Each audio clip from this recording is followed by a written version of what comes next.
This program contains language that may be unsuitable for children.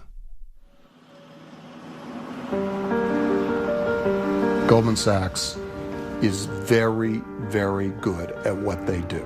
Almost everybody at Goldman Sachs worked weekends, and almost everybody at Goldman Sachs worked nights. I was too busy working to have much socializing. We were trained to be like client kamikazes. We had to kill for the client. It's clearly a culture that cultivates ruthlessness. Remember, for Goldman to be winners, there had to be losers. And as we know now, there were thousands and thousands of losers. Goldman Sachs, you're the worst. Time to put the people first. Goldman Sachs, Millions of Americans have lost their jobs, their homes. In the last 3 years, we've knocked down over 500 homes in this neighborhood alone. They have crashed the national economy. We wouldn't be here but for the fact that there was such a collapse in the housing market. We aren't perfect. To think that we're being charged with fraud of all things. This record-setting penalty reflects the egregiousness of Goldman's misconduct. I don't think that businesses like Goldman Sachs ought to be engaged in conflicts of interest. It's that clear. It's not whether a conflict of interest exists that is important. It's how you deal with it. In the face of a lot of noise that has gone on, we've stayed the course. The concentration of power in the hands of Goldman Sachs is even greater than it was before. There is disproportionate representation in domestic policy by people who are within the Goldman sphere of influence. They are aggressive. They are a potent competitor, but I think they stay within the lines. They have got the most formidable internal culture of commitment and teamwork of any organization in finance in the history of the world. Our most important assets are our people, our clients, and our reputation. The reputation is the most difficult to restore. Our clients' trust is essential to us. It is why we're as successful a firm as we are and have been for 140 years.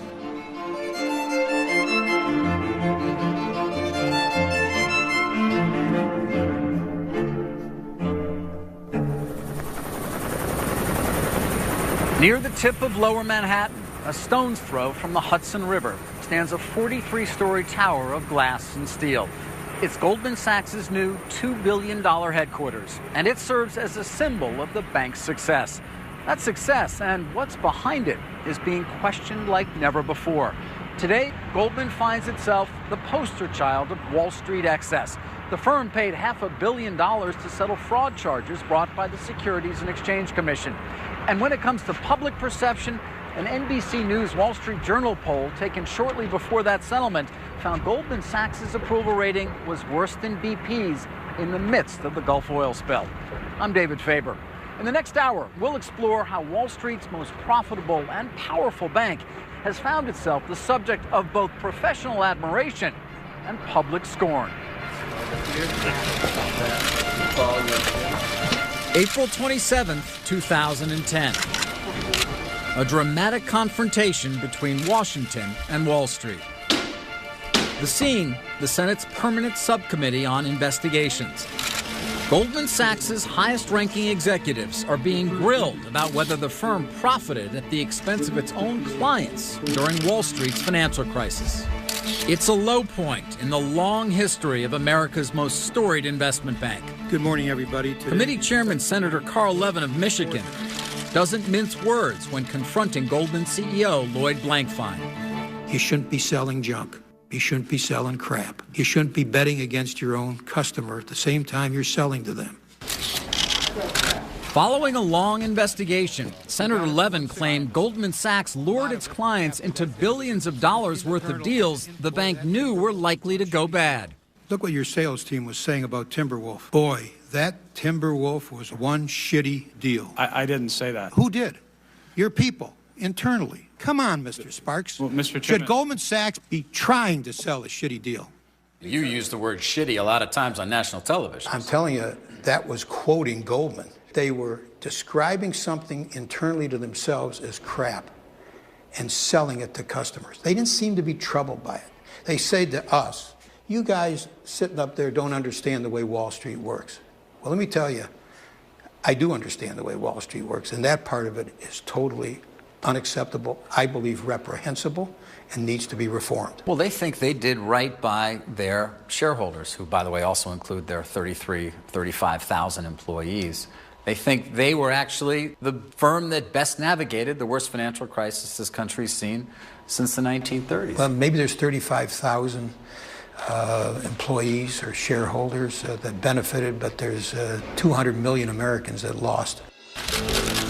In the hearing, CEO Blankfein defended his bank's treatment of clients when it sold them securities in the housing market. You are betting against the very security that you're selling to them. You don't disclose that. I don't think our clients care, or they should care. That you are betting against the security you're selling to them? You don't think that's relevant to a client? The people who were coming to us for risk in the housing market wanted to have a security that gave them exposure to the housing market, and that's what they got. The unfortunate thing is that the housing market went south very quickly, and so people lost money in it. After every major financial crisis, it's the winners who really get the heat, not the people who've wiped out. Professor Neil Ferguson is a financial historian at Harvard. He's written extensively about the role Wall Street's banks played in the financial crisis. Do you believe that Goldman Sachs and other investment banks know they're operating within the law, but outside the boundaries of what an average person would consider to be ethical? We mustn't fall into the trap of saying in the wake of a financial crisis, this has happened because the bankers are bad people. They've actually knowingly behaved badly. It's not really been the consequence of moral depravity. It's been the consequence of excessive complexity, of herd behavior, and not just by a few bankers, but by a whole electronic horde of investors, including, frankly, us. Nonetheless, for many, the hearing crystallized a lingering suspicion that Wall Street's leading firm somehow gamed the system to ensure it would emerge from the financial meltdown relatively unscathed. In 2009, less than a year after it received a $10 billion bailout from the government, Goldman made $13 billion in profits, cementing its standing atop Wall Street. The firm's history and unique corporate culture help explain both its success and the reasons why it's come under such widespread criticism. Goldman's rise in power and prestige begins not with its founding in 1869 by Marcus Goldman, but with, of all people, a high school dropout from Brooklyn. Here it comes. The year was 1956. Don Larson pitched a perfect game in the World Series. Grace Kelly became a princess. And 5'4" Sidney Weinberg became the biggest man on Wall Street. As Goldman Sachs' senior partner, Weinberg had masterminded the largest stock offering in history when the Ford Motor Company went public. It was the biggest deal that Wall Street had ever seen, and of course, coming after the Second World War and the Depression, it was all the more important a deal. Charles Ellis, a longtime consultant to the firm, is the author of The Partnership, The Making of Goldman Sachs. He says Weinberg's personality was the key to his rise from janitor's assistant to corporate titan. So how does a guy with, a 7th grade education have the acumen that at the end of the day, I think he served on more boards of directors than probably anybody in the history of corporate finance? He had a tremendous capacity for connectivity with other people. It was impossible to not like being with Sidney Weinberg. Long before anyone had heard of networking, Weinberg was practicing it. Even the executive-in-chief called on him for advice. Well, you're very kind to call me, Mr. President. I'm at your disposal any time. I want you to give me some suggestions and ideas and come in and try to help me, because no one man can do this by himself. I will give you everything I got. But within Goldman Sachs, there was some concern about its savior. Former Chairman John Whitehead was once Sidney Weinberg's assistant. He was getting older, and I recognized that nearly 100% of the business that Goldman Sachs did was his business, where he had the contacts with the company. And what would happen to Goldman Sachs after that? Whitehead, not even a partner at the time, proposed the unheard of, a unit that would actually go out and solicit new business. Calling on companies was not something that was done in investment banking circles. The companies came to see your firm. The new idea was a success. Goldman added scores of clients and established a new industry standard. Sidney was able to retire graciously, and we didn't lose a single one of his clients. Now, did he ever come to you and say, you know what, Whitehead, that was a good idea? Never did. Never did. When Weinberg died in 1969, he was succeeded as senior partner by Gus Levy, who gained a reputation as the hardest working man on Wall Street. He soon had all of Goldman Sachs working just as hard. I retired because I really wanted to manage money. And hedge fund pioneer Leon Cooperman started his career at Goldman working for Levy. Yes, the guy was a shaker, maker, a doer. Gus Levy was in there 7 o'clock in the morning with 2 secretaries working with him around the clock. His life was the business. But business wasn't everything. Levy helped build a tradition of charity that continues to this day, pushing Goldman employees toward philanthropic work. His philosophy became the firm's. Gus Levy always said he wants to be long-term and greedy, not short-term and greedy. Do the right thing by a client, and everything will work out. And I think that was the culture of the firm. Takeover mania in America. Huge corporations. The early 1980s brought a surge in hostile takeovers. For most investment banks, this was a lucrative new market, too good to pass up. But John Whitehead, a successor to Gus Levy, saw it differently. And it was our observation that the company that had been raided was angry at the company that raided them because the old management all quit and went somewhere else. And it looked to us like unfriendly raids simply didn't work. We decided that Goldman Sachs would not represent acquiring companies that made unfriendly raids. From then on, Goldman was known as Wall Street's White Knight, the go-to good guys who defended corporate America. Its new stature brought new clients, new hires, and the beginning of Goldman's notoriously exhaustive interview process. In all of these interviews, they get to know the firm. Edith Cooper is Goldman's global head of human resources. 10, 12, 15 interviews. Interviews. Is that typical? Yeah. It is. If you have people go through an interviewing process, interviewing being done by different personalities, different perspectives, you increase the probability of getting it right. Once Goldman gets it right, each new hire is required to read a document written in the 70s by John Whitehead. I wondered how all these new people that we were hiring, how they could be indoctrinated with the principles of Goldman Sachs, the conduct that we expected from our people. So on a Sunday afternoon and with a yellow pad, I wrote down what turned out to be these principles. The 14 principles would become a roadmap for the company's unmatched success and the success of its employees. When we return, payday at Goldman Sachs. Bob Rubin had a great line that he said to our training classes, your goal is not to get fired. That if you can just figure out a way to stay in your seat and do a good job, well, lo and behold, you're going to be rich. That's next, when Goldman Sachs' Power and Peril continues.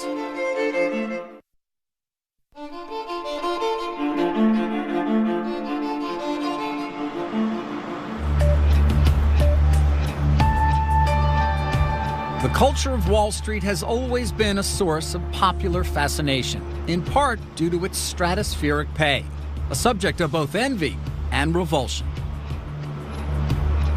At Goldman Sachs, CEO Lloyd Blankfein took home more than $67 million in total compensation in 2007. In 2009, a year after receiving a $10 billion taxpayer bailout, Goldman paid out a staggering $16 billion to its workforce, almost $500,000 on average for each of its 32,000 employees. Anthony Scaramucci, a Goldman vice president during the 90s, remembers the advice of then CEO Robert Rubin. Bob Rubin had a great line that he said to our training classes, your goal is not to get fired. This is such a great firm that if you can just figure out a way to stay in your seat and do a good job, well, lo and behold, you're going to be rich. By the time Scaramucci left the firm, he was pulling down $1.5 million a year. But the money didn't come easily. There were relentless hours and high expectations. Now a CNBC contributor and running his own asset management firm, Scaramucci remembers the lengths the bank went to instill the Goldman work ethic. We arrive at the meeting at 5 p.m. It's the Friday before the Memorial Day 3-day weekend. And guess what? We are sitting there waiting. A couple guys left. Okay, when the guy showed up at 10 o'clock, 5 hours late, he passed around an attendance sheet. And he said, you know, the lesson today is about waiting for people that are more important than you. And he said, someday there'll be a billionaire you need to get to. He's going to make you wait in his lobby. Okay, you need to be conditioned for that. And then he got up and he left. And what happened to those new hires who left early? Scaramucci says they were promptly fired. Stories like that only reinforced Goldman's mystique as a tightly knit culture of extraordinarily driven professionals with a guarded approach to outsiders. Day one training, going back to day one, don't talk to the press. That was the number one thing they said to people. A reluctance to open up is still a cornerstone of the Goldman culture, as we discovered in our own dealings with the firm. Goldman Sachs officials agreed to cooperate with us for this report, but the access we were given to the firm turned out to be very limited. Interviews with rank-and-file employees were off limits, as were most locations inside their building. We weren't allowed to bring our cameras to the firm's trading floor or any public spaces. We weren't even allowed to show you the lobby. We did reach out to dozens of former Goldman employees. Most wouldn't talk to us, and the few who agreed to did so only after first checking with headquarters. Striking evidence of an enduring loyalty built upon Goldman's emphasis on teamwork. Very famous line at Goldman, here's the difference between us and the other firms. We've got 6 guns, we're all cowboys. We're going to point our guns outside, we're going to shoot outside. Inside these other firms, they got one gun pointed on each other. What made us different was our ability to get along with each other and act collegial. That collegiality stems from a time when Goldman was a tightly knit group of partners whose money and efforts were pooled for their common profit. By the late 1990s, every other major investment bank had chosen to raise billions through a public offering of stock. In 1999, to stay in the game, Goldman followed suit. A big debut expected tomorrow for the Goldman Sachs initial public offering. It was a time of extraordinary change for the bank and its culture. Like the rest of Wall Street, Goldman was also moving away from classic investment banking, financing mergers and advising clients, towards trading, both for clients and for itself, in everything from oil to subprime mortgages. Financial historian Neil Ferguson says that increasing appetite for trading had profound implications. The big shift has really been from advising corporations and handling their financing to running what increasingly resembled giant hedge funds. You don't really have clients anymore. You just have people that you trade with. Never mind the relationships. They need us, we need them, it's business. It is Goldman's aggressive trading culture that has recently come under close scrutiny amid accusations of conflicts of interest, claims that it chose one client over another. In 2010, the bank got into deep trouble over an exotic deal with an exotic name, Abacus. Goldman marketed the Abacus deal without telling investors that the securities they were buying were chosen in part by a client who believed those securities would fail. When they did crumble, that client, hedge fund manager John Paulson, netted $1 billion. Robert Kuzami runs enforcement for the Securities and Exchange Commission. The investors were not told that somebody with an opposite economic interest was involved in selecting the portfolio. The SEC charged Goldman with fraud for not revealing Paulson's role. At the time, Goldman called the charges completely unfounded, and CEO Lloyd Blankfein vowed to fight. Do you continue to maintain, as you did vociferously when the charges first were made, that you did nothing wrong, that Goldman Sachs had done yes, nothing wrong? Yes, we maintain our belief that on the facts and on the law, we think we were right and acted appropriately. But in the end, while it didn't admit to committing fraud, it did say it had made a mistake and paid an historic penalty, $550 million. The largest penalty assessed against a Wall Street firm or an investment bank in the history of the Securities and Exchange Commission. The Abacus deal is one example of apparent conflicts of interest within the bank. Conflicts Goldman readily concedes.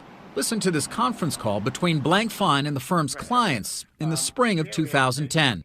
we shouldn't shy away from the fact that there are conflicts in this business and the potential for conflicts. And it's not the conflicts, it's how you manage the conflicts that shows your quality and your character. I think we have been pretty good at it, although there are cases where maybe our judgment is a little bit off. But that's certainly our motivation.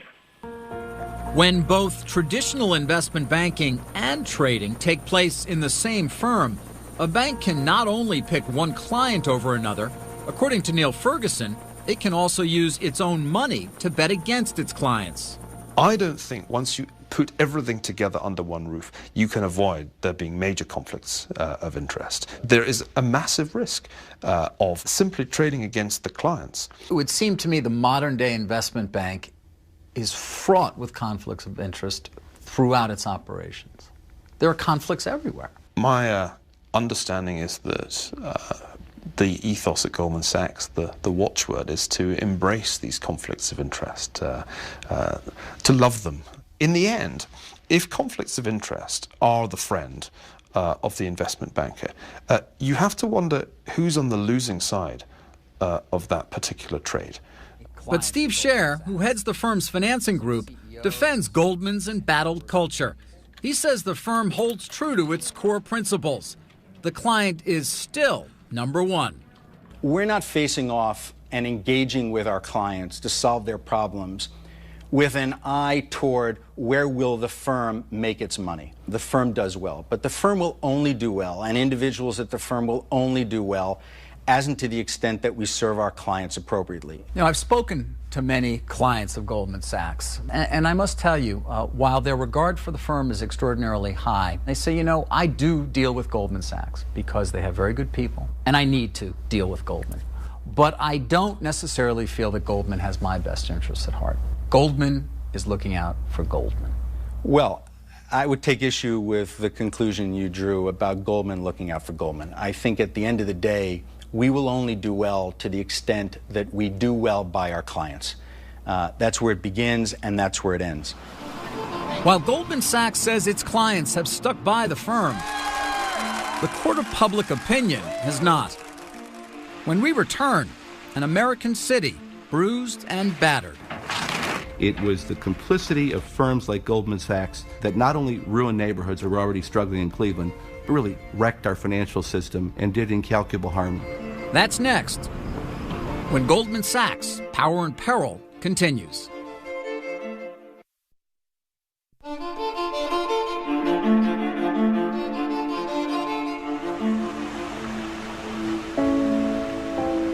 Welcome to Cleveland. Hundreds of miles from Wall Street, but at the dead center of the home mortgage crisis that gripped the U.S. during the Great Recession.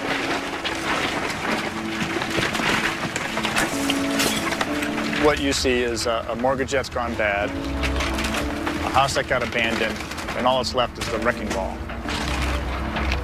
Tony Brancatelli has seen whole parts of his city fall to ruin.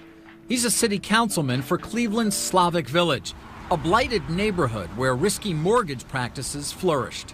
When I say the name Goldman Sachs to you, it scares the hell out of me. These investment groups have created this. These houses got traded like commodities, like gas and oranges. Councilman Brancatelli believes Goldman Sachs and other Wall Street banks are guilty of fueling reckless lending here. That lending created a real estate bubble whose implosion leveled whole tracts of this struggling blue-collar neighborhood. We've already demolished about 10,000 properties. That's citywide. You said 500, though. In this neighborhood. In this neighborhood. Who do you blame for all of this? Oh, I look directly at Wall Street. When it came to Wall Street, Goldman Sachs was neither the biggest nor the smallest in providing money to lenders, much of which went to subprime borrowers. Councilman, I think Goldman Sachs would say a few things in their defense. We were providing money to the mortgage lenders here on the ground so that people could afford to buy homes. You know, that's an argument that a drug dealer uses when he goes to jail. I was only providing what people were asking for. They were peddling a bad drug, and it was called bad mortgages. And they continued to peddle those bad mortgages. They continued to provide that drug for people who could not afford to pay those mortgages. This is what we're left with. We went with Brancatelli to an abandoned house that has a direct connection to Goldman Sachs. Goldman bought the mortgage on this home and others around the country from lenders who made the loans. Like other banks, Goldman pooled thousands of these mortgages and sold shares in that pool. The result? An investment called a mortgage-backed security that offered its buyers a steady stream of cash that flowed from homeowners' monthly mortgage payments. The market for mortgage-backed securities exploded. But then the value of homes stopped rising, and borrowers who couldn't refinance or sell their way out of mortgages they couldn't afford were faced with foreclosure. These were $20,000, $30,000 houses, which briefly became $100,000 houses, and now we're $6,000 houses. No less than that. I mean, the average sale price in this neighborhood is around $5,000. Make no mistake about it, this crisis has put this city and this region and this country in many respects flat on its back. County Treasurer Jim Rakakis says there are plenty of people to blame, including homeowners who took on mortgages they couldn't afford. But he says it's Wall Street that bears the largest responsibility for Cleveland's plight. None of this could have happened until people the size and the power and the strength of Goldman really entered the fray. But Goldman Sachs would say we were not the biggest offender, if we even were an offender. We ultimately were doing what Wall Street's supposed to be doing. We allocated capital where we thought it would be used well. We packaged up the securities, we sold those securities, we continued that capital being able to flow into these communities.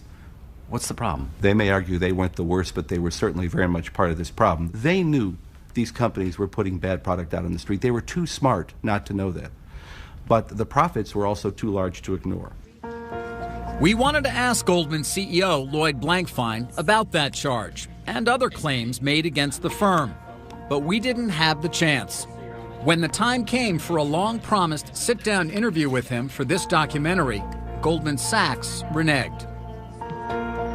In a written response, Goldman officials told us they did not fuel reckless mortgage lending, insisting we did extensive due diligence on the loans we bought. We did not purchase loans where we knew the borrowers were unable or unlikely to pay. Regardless, the housing bubble kept growing. But just in case it burst, Goldman was prepared. It protected itself by betting against the very mortgage-backed securities that it created and sold to investors in the first place.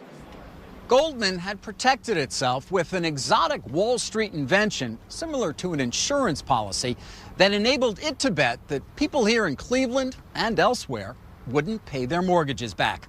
It was a complex financial creation with a name only a banker could love: a synthetic collateralized debt obligation, or synthetic CDO. If the value of the mortgages held up, Goldman, like any holder of an insurance policy, would continue to make a steady stream of relatively small payments. But if the mortgage market did collapse, Goldman stood to reap a huge reward. There's something wrong with the system that allows a firm to package and sell mortgages to their investors that they know are iffy and collecting fees on the front end for packaging these mortgages and then betting against it on the other end. That is wrong, and they did it. One of those synthetic CDOs that Goldman offered was a deal called Hudson Mezzanine that got the attention of Senator Carl Levin. The $2 billion Hudson synthetic CDO. A Goldman salesperson described it as junk, not to the buyer, of course, but inside. The CDO imploded within 2 years. Your clients lost. Goldman profited. Here's how Goldman used its Hudson deal to bet against the mortgages it had sold as investments just months earlier. It started with homes like this at 785 Wayside Road in Cleveland. In 2006, Goldman bought the mortgage on this house, pooled it with others, and created a mortgage-backed security that it offered to customers. This empty lot on Wayside is where that home once stood. It turns out Goldman made 2 deals that included the mortgage for this home in the same year, the mortgage-backed security and the Hudson synthetic CDO. In the first, Goldman offered an investment to customers who expected the mortgages would be paid back. In Hudson, Goldman was wagering its own money that the mortgages would not be paid back.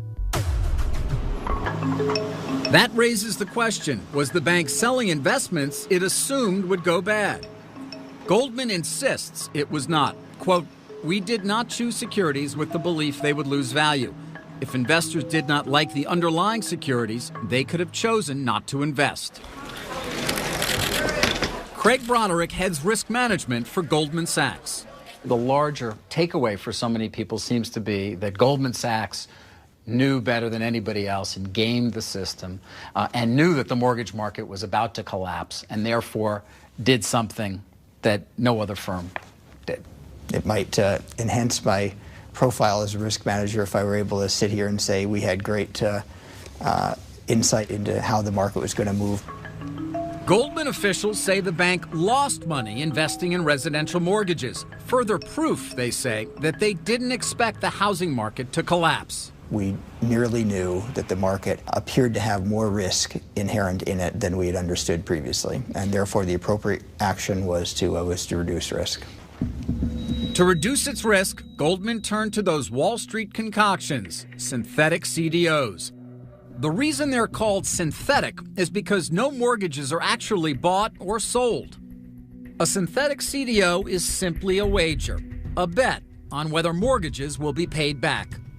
That means Goldman and other banks could create bets on the same mortgages again and again.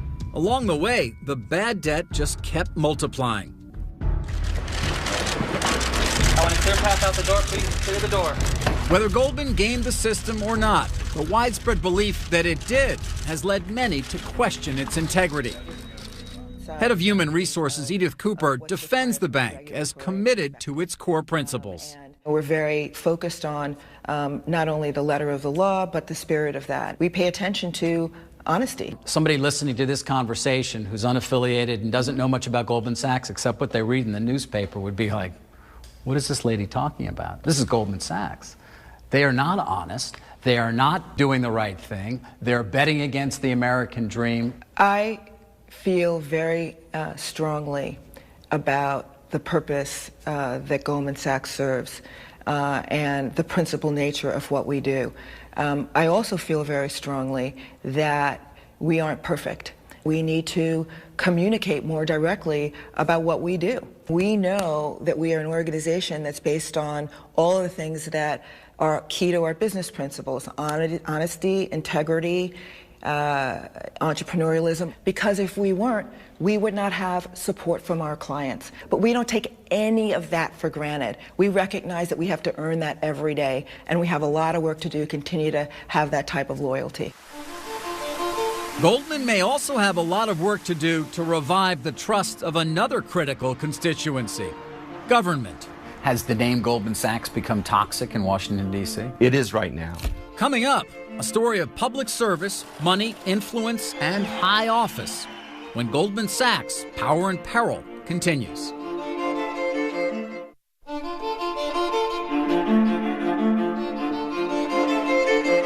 I don't think there's any other private institution in the United States that's had the impact on domestic policy that Goldman Sachs has had. They're huge. They're the big bad Leroy Brown of financial influence in Washington, D.C. When it comes to visibility and influence, Goldman Sachs is as noticeable on Pennsylvania Avenue as it is on Wall Street. And its access to Washington power was never more apparent than on July 10, 2006, the swearing in of Goldman CEO Henry Paulson as Secretary of the Treasury. Today he's showing his character and patriotism by leaving his career to serve our country. It was a gathering of the Goldman clan as another member reached the highest levels of government service. There was Paulson's successor at Goldman, Lloyd Blankfein, former chairman and one-time Bush advisor Stephen Friedman, and White House Chief of Staff Josh Bolten, also a Goldman alum. It was a proud and happy occasion for Goldman Sachs. But just 2 years later, the smiles would be gone, and Hank Paulson would be in the fight of his life. Nervous investors want to know what's next. JP Morgan Chase is buying Bear Stearns at a rock-bottom price. The subprime crisis has been its undoing. Foreclosures up a staggering 87%. Fannie and Freddie under new management, the federal government the financial crisis of 2008. Insurance giant AIG on life support tonight. Lehman Brothers filing for bankruptcy. Merrill Lynch sold to Bank of America. Never thought it would come to this. The system itself on the verge of collapse. A stunning day on the stock market. Stocks fell off a cliff. People are depressed and scared. The president announces an unprecedented bailout plan to save the nation's banks. The federal government would put up to $700 billion taxpayer dollars on the line. This is an urgent matter, and we need to move very quickly. At Treasury, Hank Paulson has surrounded himself with a posse of Goldman Sachs alumni. Robert Steele, Neil Kashkari, Kendrick Wilson, Ed Forrest, Dan Jester, and Steve Shafran. Their overwhelming numbers earn them a nickname from the Washington Wags, Government Sachs.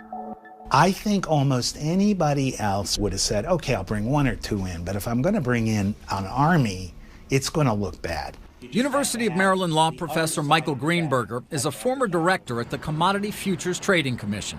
The bailout was going to take great imagination and diversity of views, and bringing people who come from the same mindset was a terrible mistake. But they are amongst the best and the brightest. They have a long history of serving in government. And to Paulson's defense, who else are you going to go to when you're trying to figure things out? I think that question, with all respect to you, is revealing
Campaign contributions in the past 20 years.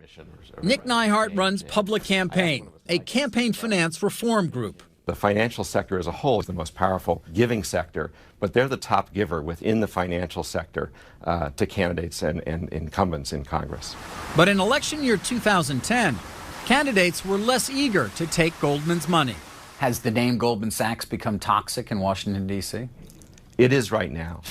Any association with Goldman Sachs was seen as such a liability that almost 24 candidates, including Arkansas Senator Blanche Lincoln, refused Goldman campaign contributions or donated them to charity. We never had a fundraiser with Goldman. We said we wouldn't raise any more money from them. We wouldn't take any more money from them. Goldman Sachs, you're the worst. Time to put the people first. Are we going to see Goldman lose clout in Washington, D.C. over an extended period of time? If I had to bet, the answer to that is yes, they're going to lose clout. Who got the money, money? They got the money, money. I think they've lost their brand. Their brand was phenomenal. I think their brand is now a liability rather than an asset. Money, money, we got the bill. To counter months of negative publicity, Goldman went on the offensive, unveiling a national ad campaign to bolster its image. But the question remains, does it really matter what the public thinks? Goldman Sachs is about one thing, money. When we come back, the conclusion of Goldman Sachs, Power and Peril.